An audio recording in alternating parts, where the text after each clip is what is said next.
हिंदी में यूपीएससी की तैयारी से संबंधित प्रोग्राम्स को देखने के लिए सब्सक्राइब करें स्टडी IQIAS हिंदी। दोस्तों, 14 सितंबर को हम सब ने हिंदी दिवस मनाया, लेकिन क्या सिर्फ किसी एक दिवस को मना के आगे बढ़ जाना उस दिवस की अहमियत को कम कर देता है? देखिए, अगर हम भारत की बात करें तो शायद भारत में एक बहुत बड़ा वर्ग है। अगर मैं बात करूं तो लगभग 80 करोड़ 90 करोड़ के आसपास लोग ऐसे हैं, या ज्यादा भी हो सकते हैं, जो हिंदी बोलते हैं, समझते हैं। ठीक है, लिखने वाले पढ़ने वाले शायद थोड़े कम हो, लेकिन बोलने समझने वाले बहुत बड़ा वर्ग है।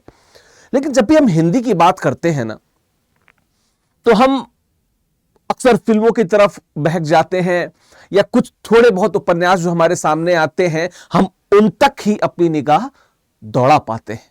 लेकिन अगर हिंदी साहित्य की बात की जाए और उन लोगों की बात की जाए जिन्होंने हिंदी की वास्तविक अर्थों में सेवा की, तो मैं कहना चाहूंगा ऐसे बहुत से साहित्यकार हैं जिनकी बात किया जाना बहुत जरूरी है। तो इसी परिप्रेक्ष्य में हम एक सीरीज शुरू कर रहे हैं कि अगले 15 दिन जो हिंदी पखवाड़ा है, उसमें हम कुछ साहित्यकारों की बात करेंगे, उन साहित्यकारों के जिन्होंने वास्तविक अर्थों में हिंदी को बहुत कुछ दिया। और अगर मैं बात करूं कि किसी एक साहित्यकार को जिससे शुरू किया जाना मुझे सही लगा, यूं तो देखिए हमने मुंशी प्रेमचंद जी को भी कवर किया और उनको भी इसमें स्थान जरूर है, वे भी मूर्धन्य साहित्यकार थे, उन्होंने भी अपना बहुत कुछ दिया।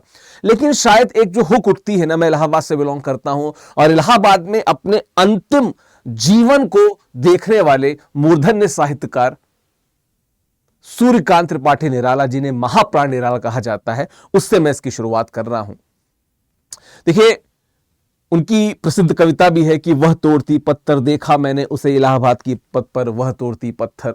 वो पूरी कहानी, वो पूरी कविता इस बात को बता देती है, समझा देती है कि एक कवि के तौर पे सूर्यकांत त्रिपाठी निराला के दिमाग में क्या चल रहा था। सूर्यकांत त्रिपाठी निराला किनकी बात करना चाहते थे? जब वे गुलाब की बात करते हैं तो उसे भी वो कैपिटलिस्ट बताते हैं। हम उनकी कुछ कविताओं को इस क्या कहते हैं एपिसोड के लास्ट में कुछ पढ़ेंगे भी, खासकर उन कविताओं को जो यूपीएससी के सिलेबस में है, ताकि थोड़ा सा आपको भी बेहतर लगे। देखिए, निराला जी एक ऐसे कवि थे जिन्होंने जिंदगी में बहुत बहुत कुछ लिखा, बहुत असाधारण लिखा, तत्समनिष्ठ हिंदी में बहुत कुछ लिखा। लेकिन चाहे वो निराला जी की बात हो, चाहे वो बात हो प्रेमचंद की, या अगर हम वेस्ट में देखें तो काफका, ऐसे बहुत से उदाहरण मिल जाते हैं जिन्हें अपने जिंदगी में ना वो जो जिसे एक शब्द होता है ड्यू, जो मिलना चाहिए था वो नहीं मिला, और अंतिम समय में जो उन्होंने भोगा, ये हमारे लिए बहुत दुर्भाग्य की बात है कि हिंदी भाषा के इतने मूर्धन्य साहित्यकार का अंत इतना खराब हुआ, इतना अच्छा नहीं हुआ। खैर, बात की जाए अगर सूर्यकांत त्रिपाठी निराला की, तो हम शुरू करते हैं। देखिए, अगर बात की जाए तो पीछे डेट भी लिखी है, 21 फरवरी 1896 को बंगाल के महिषादल रियासत, जो मेदिनीपुर जिला में पड़ता है, वहां पे इनका जन्म हुआ। कई जगह महर्षि दल भी दिखेगा आपको, क्योंकि हम सबको पता है कि भारत में एक ये भी है कि किसी ने वर्तनी कुछ लिख दी तो उसको लोग फॉलो भी कर जाते हैं। मैं हिंदी साहित्य वैकल्पिक विषय जब मैं पढ़ाता हूं तो वर्तनी पे विशेष ध्यान देता हूं कि क्या एक्चुअल में है। खैर, तो 21 फरवरी 1896 को बंगाल के महिषादल रियासत में उनका जन्म हुआ। जन्म तिथि को लेकर बहुत मत है, लेकिन वसंत पंचमी को अमूमन वे अपना जन्म मनाते थे। तो आप महादेवी वर्मा के एक लेख में इसका वर्णन भी सुन सकते हैं। जब महादेवी वर्मा राखी बांधने को उनको कहती है, तो वो खुद कहते हैं कि मेरे जैसे गरीब और तथाकथित रूप से जो पिछड़ा, जो मतलब समाज के लिए जो पिछड़ा स्वरूप है, उस कवि को कौन राखी बांधेगा। फिर उसमें एक बड़ा लेख है जो महादेवी वर्मा ने बहुत अच्छे से संजोया लिखा है। उसकी कुछ पंक्तियों को मैंने इस वीडियो की, यानी जो पीपीटी है, इसके लास्ट में मैंने उसको जोड़ा भी है, मैं उसको भी पढ़ूंगा। ठीक है, तो 1930 से निराला वसंत पंचमी के दिन अपना जन्मदिन मनाया करते थे। महाप्राण के नाम से विख्यात जो निराला हैं, हम सबको पता है कि छायावाद के जो 4 आधारभूत स्तंभ थे, यानी कि 1918 से लेकर 1936 तक जो छायावादी युग था, जहां पे प्रतीकात्मकता अपने चरम पे थी, उनके जो 4 शीर्ष लोग थे, यानी कि महादेवी वर्मा, सुमित्रा नंदन पंत, जयशंकर प्रसाद और महाप्राण निराला, यानी कि सूर्यकांत त्रिपाठी निराला जी।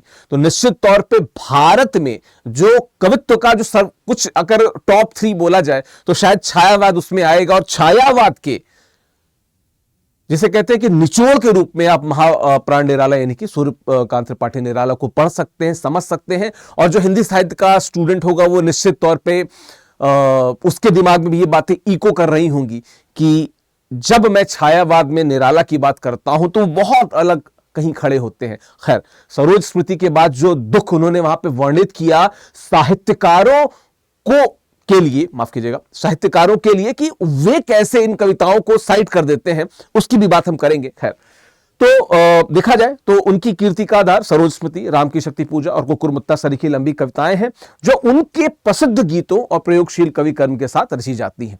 प्रगीत की बातें बहुत की जाती हैं। प्रगीत मतलब वे गीत जो तुक में नहीं होते हैं। तो और लंबी प्रगीत, अक्सर इन्होंने लंबी कविताएं लिखी हैं। तो प्रगीत और लंबी कविताओं का जो एक सेट हमें सूर्यकांत त्रिपाठी निराला के माध्यम से देखने को मिलता है वो कहीं नहीं दिखता है। उनमें हिंदी के उन तत्सम शब्दों का प्रयोग खुद में इनकी कविता को बहुत बहुत महात्मा बना देता है। ठीक है, तो 3 वर्ष की आयु में इनकी माता का, और 20 वर्ष की आयु में, जब ये 3 वर्ष के थे और जब ये 20 वर्ष के थे, तो पहले इनकी माता फिर इनके पिता का निधन हो गया। और एक शुरुआती में उनकी काव्य पंक्तियां हैं जिससे समझ में भी आता है कि धन्य मैं पिता निरर्थक का, कुछ भी तेरे हित न कर सका, जाना तो अर्थागमो पाए, पर रहा सदा संकुचित काय, लखकर अनर्थ आर्थिक पथ पर, हारता रहा मैं स्वार्थ समर। ठीक है, ये इस बात का द्योतक है कि एक मूर्धन्य कवि, एक शानदार बहुत चर्चित कवि जिंदगी में कितना अकेला था। चाचा छोड़ गए, माता पिता छोड़ गए, पत्नी 22 वर्ष की आयु में पत्नी छोड़ गई, फिर पुत्री भी चली गई, साहित्यकारों ने साइड कर दिया। लेकिन वो हम कहते हैं ना कि, और ये जब मैं पद्मावत पढ़ा रहा था अभी कक्षा में तो मैं बच्चों को बता भी रहा था कि पद्मावत का भी ध्येय यही आ जाता है कि लौकिक रूप से हो सकता है कि आपका शरीरी जो वैल्यू हो वो मिट जाए, लेकिन अलौकिक जो होता है, अशरीरी आप जो दे जाते हैं, आपका कर्म जो होता है वो जिंदगी में रह जाता है, वो लोगों के साथ रह जाता है। महाप्राण निराला के साथ भी ये बात रहती है। ठीक है, सूर्यकांत त्रिपाठी निराला का विवाह मैंने बताया 14 वर्ष की अल्पायु में ही मनोहरा देवी के साथ हो गया था। साहित्य और संगीत में वो रुचि रखती थी और निराला जी ने हिंदी और संगीत का ज्ञान कहीं ना कहीं अपनी पत्नी मनोहरा देवी से लिया। कई जगह ऐसा वर्णन मिलता है और उनकी प्रेरणा से ही निराला जी लेखन में प्रवृत्त हुए। 22 वर्ष की अवस्था में उनकी जो वाइफ थी, जो उनकी पत्नी थी मनोहरा देवी जी, उनका निधन हो जाता है और बहुत अकेले हो जाते हैं, बहुत खिन्न हो जाते हैं। क्योंकि थोड़े और बड़े होते हैं तो उनकी बिटिया जो सरोज होते हैं उनकी भी मृत्यु हो जाती है। उस पर सरोज स्मृति लिखते भी हैं और उसको लिखते हुए कई बार लगता है कि ये व्यक्ति जो छायावाद का आधार स्तंभ था वो कैसे अपना दिल निकाल के सामने रख दे रहा है। खैर, किसानों के पक्ष में, क्योंकि मैं आपको हमेशा बताया कि जब मैंने शुरुआत ही की कि वह तोड़ती पत्थर देखा मैंने उसे इलाहाबाद के पथ पे, यह पंक्तियां खुद में इस बात को बताती हैं कि उनके केंद्र में कौन लोग थे। तो किसानों के पक्ष में लिखा करते थे और कहीं ना कहीं जो महिषादल राज्य के जो अधिकारी थे वहां पे एक सुगबुगाहट शुरू हो चुकी थी कि भाई ऐसा लिखोगे तो शायद तुम आगे नहीं बढ़ पाओगे। और हुआ भी वही कि जो राजा साहब के हाउस होल्ड सुपरिटेंडेंट थे उनसे उनका विवाद हुआ, महिषादल उनको छोड़ना पड़ा। उसके बाद वे वहां की नौकरी छोड़ के समन्वय और मतवाला नामक पत्रिका का संपादन करने लगे। ठीक है, और लगभग इलाहाबाद की यानी जो वर्तमान प्रयागराज है उधर की तरफ उनकी जो जर्नी थी, उनकी यात्रा थी वो शुरू हो जाती है। और अंतिम कविता जो उन्होंने लिखी वो 1961 में लिखी, संध्या काकली नाम से है। और उन्होंने जो उनका प्रथम काव्य ग्रंथ था अनामिका जो 1923 में छपा था, संकलित किया गया था, उसमें भी इसका कहीं ना कहीं प्रकाशन मूर्त अमूर्त रूप से दिखता है। देखिए 1961 में जो उन्होंने अपनी अंतिम जो कविता लिखी संध्या काकली, अगर आप उसकी बात करें तो 1961 में ही निराला जी इस दुनिया को छोड़ गए। और ये वो समय था जिस समय वे अपने, जिसे कहते हैं कि जिंदगी के सबसे अकेलेपन से गुजर रहे थे। मुझे वो कहानी याद आती है, चूंकि मैं इलाहाबाद से बिलोंग करता हूं, मैं उस कहानी को आपके साझा कर सकता हूं कि जब ये, जैसे छोटे छोटे मैदान है वहां पे बच्चे कभी क्रिकेट खेल रहे हैं कभी कुछ खेल रहे हैं, तो बहुत सारे लोग इनको, मतलब उनको लगता था कि वो विक्षिप्त व्यक्ति है जो टहल रहा है। उन्हें पता ही नहीं था कि दारागंज की उन गलियों में टहलने वाला वो व्यक्ति महाप्राण निराला यानी कि सूर्यकांत त्रिपाठी निराला जैसा मूर्धन्य विद्वान है जो हिंदी की बहुत सेवा कर चुका है। लेकिन फिर वही बात, हमारा समाज इसीलिए फेमस है, जिनको वैल्यू दी जानी चाहिए उनको वैल्यू मिलती नहीं है। ठीक, साहित्यकार के रूप में भी मैंने बताया कि निराला जी का जीवन बहुत संघर्षमय था। रूढ़िवादी साहित्यकारों और पत्रकारों का एक दल संगठित होकर निराला का विरोध करता था और निराला के काव्य में इस विरोध का जिक्र बार बार आता है। मैं भी बताऊंगा, सरोज स्मृति में वो लिखते भी हैं। खैर, स्वभावतः साहित्यिक मान्यता निराला को उतनी आसानी से नहीं मिली, साथ ही साहित्य सेवा निराला को आजीविका देने में भी असमर्थ थी। साहित्य सेवा और आजीविका के बीच इस विरोध का बड़ा मार्मिक चित्रण निराला जी ने अपनी पुत्री के निधन पर लिखी अपनी एक अत्यंत श्रेष्ठ कविता सरोज स्मृति, जो 1935 में पब्लिश हुई थी, में खींचा है। लिखा, क्या लिखते हैं वे? कवि कवि कर्म में व्यर्थ ही व्यस्त है, शब्दों की कविता की इस सेवा में जीवित कविता की उपेक्षा होती है। एक दिन सिर्फ दुख और पीड़ा झेलते हुए यह जीवित कविता सरोज संसार सागर पार करके मृत्यु का वरण कर लेती है। हिंदी साहित्य में अगर देखा जाए तो दो साहित्य आलोचकों की बात की जाए या साहित्य के जानकारों की बात की जाए तो आचार्य रामचंद्र शुक्ल और आचार्य हजारी प्रसाद द्विवेदी का नाम कहीं ना कहीं सामने आता है। आचार्य रामचंद्र शुक्ल को भी एक मुझे लगता है कि बैकलैश का सामना करना पड़ा, उनको भी इस पे बहुत सुनाया गया, क्योंकि जब तक शुक्ल जी थे उनके नजर में निराला जैसे कवि जो थे वो उतने सार्थक नहीं थे। तो कहीं ना कहीं ये जो पंक्ति है जो सरोज स्मृति का मैं आपको बता रहा था, सुना रहा था, अभी पढ़ के मैंने बताया, कहीं ना कहीं इन पंक्तियों के सार में रामचंद्र शुक्ल जी जैसे विद्वान भी शामिल हैं। और हमने कबीर के केस में भी यही देखा, प्रेमचंद के केस में भी यही दिखता है कि कहीं ना कहीं कुछ विशेष विद्वानों द्वारा ऐसे मूर्धन्य साहित्यकारों को साइड कर दिया गया। खैर, लेकिन ये उनके साहित्यिक जीवन का एक पक्ष है। दूसरा पक्ष यह भी है कि नए प्रगतिशील चिंतन वाले साहित्यकार पूरी दृढ़ता के साथ निराला के साथ खड़े हुए। हम अज्ञेय को पता है कि जब भी उनको साहित्य का राग टेरता था वो इलाहाबाद चले जाते थे, और वो कॉफी हाउस से लेके जो अशोक नगर तक का जो रास्ता है वो कितने साहित्यकारों से गुंजायमान हुआ और कितने साहित्यकारों ने वो प्रेम दिया निराला को। लेकिन फिर वही बात है कि जिस समय आपको जिस चीज को जिस तरीके से सपोर्ट करना चाहिए था, शायद वो सपोर्ट निराला को नहीं मिला। हमारे युग के सबसे महान आलोचकों में डॉक्टर जो रामविलास शर्मा थे, उन्होंने अपना पहला लेख निराला पर ही लिखा 1935-36 में। लखनऊ और इलाहाबाद में नए प्रगतिशील साहित्यकारों की टोली निराला के आसपास रहती थी, और इस दृष्टि से देखा जाए तो यह प्रकट होता है कि निराला का साहित्य ही नहीं, उनकी शारीरिक उपस्थिति भी रूढ़िवादी रीतिवादी साहित्यकारों और नए प्रगतिशील लेखकों विचारकों के बीच संघर्ष की प्रेरक थी। निराला के व्यक्तित्व और साहित्य की यह एक ऐसी विशेषता है कि कोई उनकी उपेक्षा नहीं कर सकता था, और या तो निराला के साथ खड़ा होता या उनके अगेंस्ट। देखिए, निराला उन लोगों में से थे जो व्यंग करेंगे, मारक लिखेंगे, आपको अच्छा लगे या ना लगे। और मैं इस बात को पूरी तरीके से स्वीकार करता हूं कि जिस समय हिंदी की एक बड़ी परिपाटी, एक बड़ी बेल्ट को निराला के साथ खड़ा होना चाहिए था, उस समय वे अपने शो ऑफ में और तथाकथित रूप से दिखाए जाने वाले दार्शनिकता के पीछे भाग रहे थे, और निराला जैसे साहित्यकारों को कहीं ना कहीं अपने से दूर बता के, अब जो भी है, हिंदी साहित्य में हमने इस तरह के बहुत उदाहरण देखे, चाहे वो कबीर की बात हो, चाहे वो प्रेमचंद जी की बात हो, खुद जयशंकर प्रसाद की बात हो, या बात हो सूर्यकांत त्रिपाठी निराला जी की। खैर, जीवन के अंतिम दिनों में निराला जी गरीबी एवं कष्टों में पिस पिस कर विक्षिप्त हो गए थे, ऐसा वहां के लोग जो बताते हैं। और अंतिम समय प्रयागराज के दारागंज में एक छोटे से कमरे में बीता, तथा इसी कमरे में 15 अक्टूबर 1961 को उनकी मृत्यु हो गई। 15 अक्टूबर 1961 को उनकी मृत्यु हो गई, यानी उनका जो अंतिम समय था, वो समय कितना दुर्दांत हो सकता है, कितना बुरा हो सकता है कि उनकी टोली के लोग जो साहित्यकार थे, उन्होंने भी उन्हें साइड कर दिया था। पारिवारिक रूप से उन्होंने बहुत सारे दुख वैसे भी झेले थे। ये इस बात को बताता है कि कितना कुछ झेलता है एक साहित्यकार, तब जाके वो दर्द उड़ेल पाता है अपनी कविता के द्वारा। ठीक है, आगे बात की जाए रचनाओं कृतियों की, तो बहुमुखी प्रतिभा के साहित्यकार, कोई दो राय नहीं। कविता के अतिरिक्त उन्होंने उपन्यास, कहानियां, निबंध, आलोचना और संस्मरण भी लिखे हैं। उनकी प्रमुख काव्य रचनाएं परिमल, गीतिका, अनामिका, तुलसीदास, कुकुरमुत्ता, अणिमा, अपरा, बेला, नए पत्ते, आराधना, अर्चना आदि हैं। गद्य रचनाओं में लिली, चतुरी, चमार, अलका, प्रभावती, अप्सरा, निरुपमा आदि हैं। और आप कुछ और गूगल कीजिएगा, सर्च करिएगा, पढ़ने की कोशिश कीजिएगा, बहुत सारी कविताएं हैं, कविता कोश में आपको मिल जाएंगी, आपको हिंदवी पे मिल जाएंगी, तो जरूर पढ़िएगा उनको और आत्मसात कीजिएगा कि क्या कहना चाह रहे थे सूर्यकांत त्रिपाठी निराला। भाषा शैली की बात कर ली जाए तो एक बात तो हमें पता ही है कि परिमार्जित साहित्यिक खड़ी बोली में रचनाएं की, लेकिन वे उत्कृष्ट छायावादी गीतों में जो उनकी लंबी पदावली युक्त रचनाएं थी, तत्सम बाहुल्य रचनाएं थी, गहन विचार से ओतप्रोत शैली थी, ठीक है, लेकिन वहां पे हमको सरलता, प्रभावपूर्णता, प्रचलित उर्दू के शब्द लिए व्यंग्यपूर्ण और चुटीली शैली भी देखने को मिलती है अगर हम महाप्राण निराला की बात करते हैं, हम सूर्यकांत त्रिपाठी निराला की अगर बात करते हैं।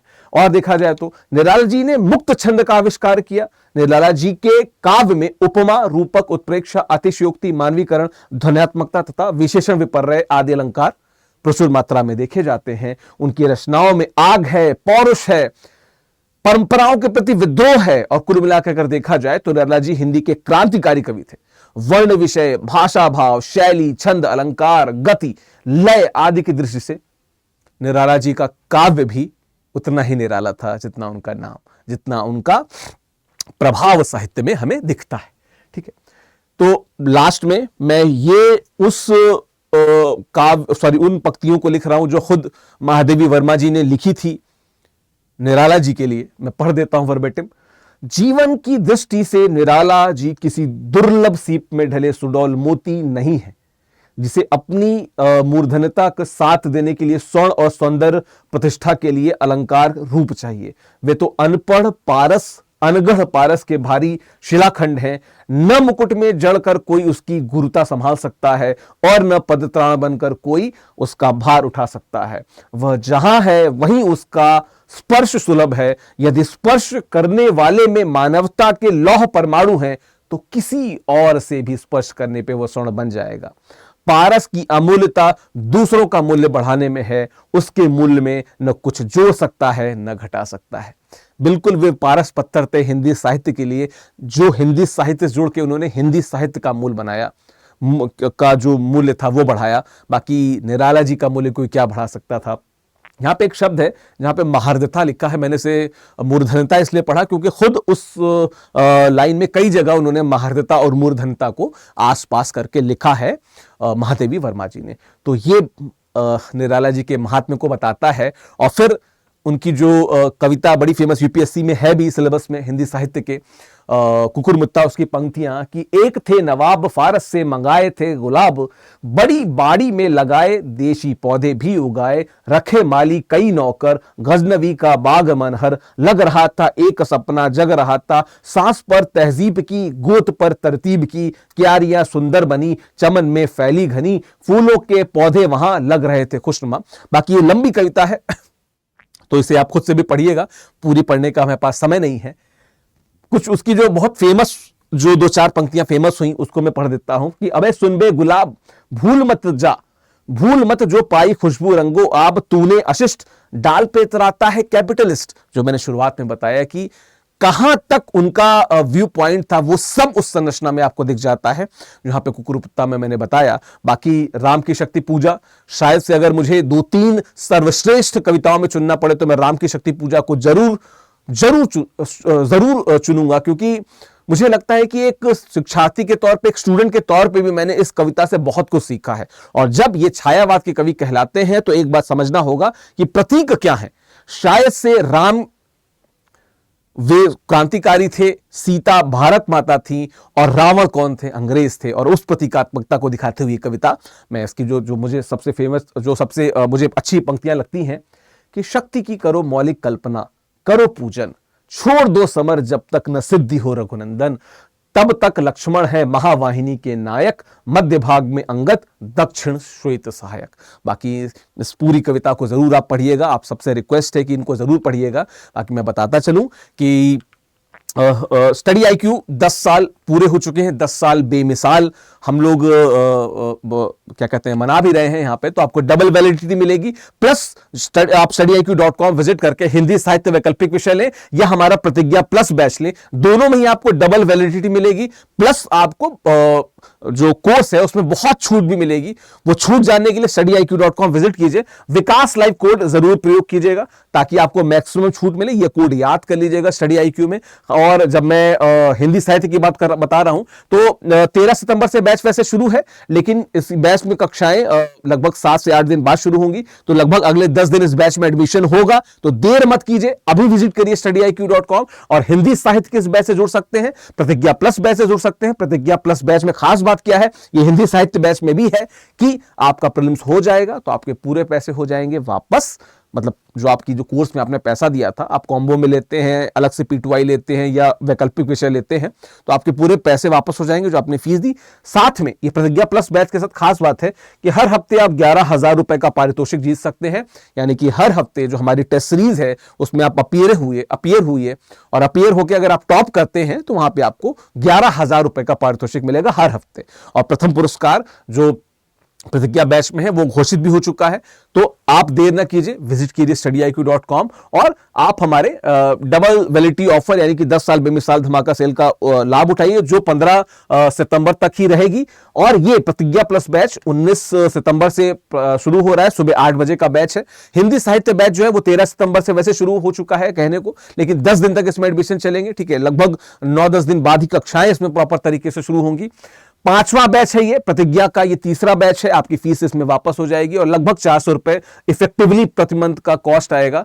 तो देर ना करें, विकास लाइव कोड का प्रयोग करके आप इससे जुड़ सकते हैं। बाकी हम इस सीरीज को कंटिन्यू करेंगे, इसमें कुछ और साहित्यकारों के साथ हम आपके सामने प्रस्तुत होते रहेंगे। बाकी आपका दिन शुभ हो, all the very best, thank you. Hindi में यूपीएससी की तैयारी से संबंधित प्रोग्राम्स को देखने के लिए सब्सक्राइब करें स्टडी IQ IAS हिंदी।